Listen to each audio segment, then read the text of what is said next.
इसको fire diamond इसलिए कहते हैं क्योंकि फायर मतलब ये डायमंड की शेप का होता है। अब इसमें क्या होता है कि हमको मटेरियल के बारे में इंफॉर्मेशन देता है। जैसे हर एक मटेरियल के बारे में जानने के लिए अपने को MSDS पढ़ना पड़ता है, पर वो लंबी इंफॉर्मेशन होती है।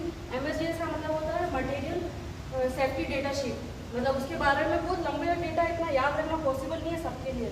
अब ये हमारे ऐसे यूज आता है कि जैसे हमारे मतलब कोई भी केमिकल रखा है, जैसे वो हो सकता है कि टैंकर में ट्रांसपोर्ट होता है या फिर हमारे कैंस में जो आता है हमारे पास में, तो उसके लिए हमको इन्फॉर्मेशन मालूम होना चाहिए कि वो किस टाइप का मटेरियल है उसमें। तो अब सबसे पहले जैसे अगर हम ये हर एक कलर, जैसे इसमें 4 कलर होते हैं, तो चारों कलर अलग अलग इन्फॉर्मेशन देता है। जैसे येलो कलर हमको बताता है रिएक्टिविटी के बारे में कि वो कितना रिएक्टिव है, और रेड कलर हमको बताता है फायर के बारे में, मतलब वो कितना फ्लेमेबल है, हो सकता है उसमें कितनी मतलब किस किस कंडीशन में उसमें आग लग सकती है। ब्लू कलर हमको बताता है हेल्थ हैजार्ड के बारे में कि वो हमारे हेल्थ के लिए कितना हैजार्डस हो सकता है वो केमिकल पर्टिकुलर, जो उस टैंकर में हो चाहे हमारे पास कैन में हो, हम हैंडल कर रहे हैं उसको। और वाइट कलर हमको बताता है कोड, ये स्पेसिफिक हैजार्ड होता है।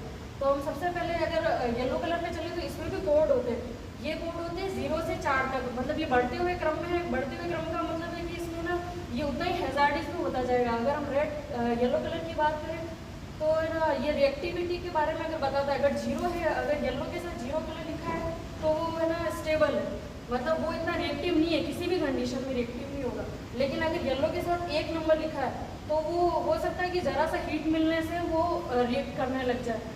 रिएक्शन तो किसी भी टाइप की हो सकती है वो। और जैसे जैसे नंबर बढ़ता जाएगा 3 या 4, और 4 का मतलब तो है कि वो बहुत ज़्यादा हाईली रिएक्टिव है। अगर वो किसी भी तरीके से एक्सपोज होता है, चाहे वो कैन से निकलता है, चाहे वो अगर रास्ते में जाते हुए जो हमारे डंपर वगैरह होते हैं या फिर उसमें टैंकर्स में भरा होता है, अगर वो किसी भी तरीके से स्मेल होता है तो वो बहुत खतरनाक होता है अगर 4 नंबर पे लिखा है तो। और अगर हम रेड पे चले, अगर वो 0 लिखा है तो वो किसी केस में बर्न नहीं होगा। जैसे अगर सल्फ्यूरिक एसिड है तो उसमें फायर हैजार्डस नहीं है।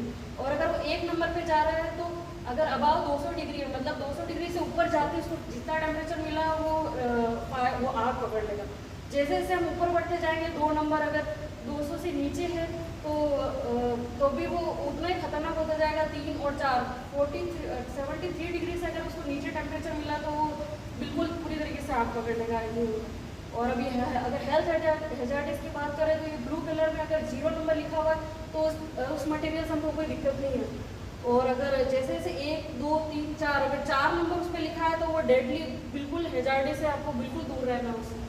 और अगर इसमें कोर लिखा होता है तो ये कोरेसिव होता है। कोरेसिव का मतलब है कि वो किसी भी सॉलिड से या किसी भी चीज़ से रिएक्शन करेगा तो वो तुरंत उसको खत्म कर देगा।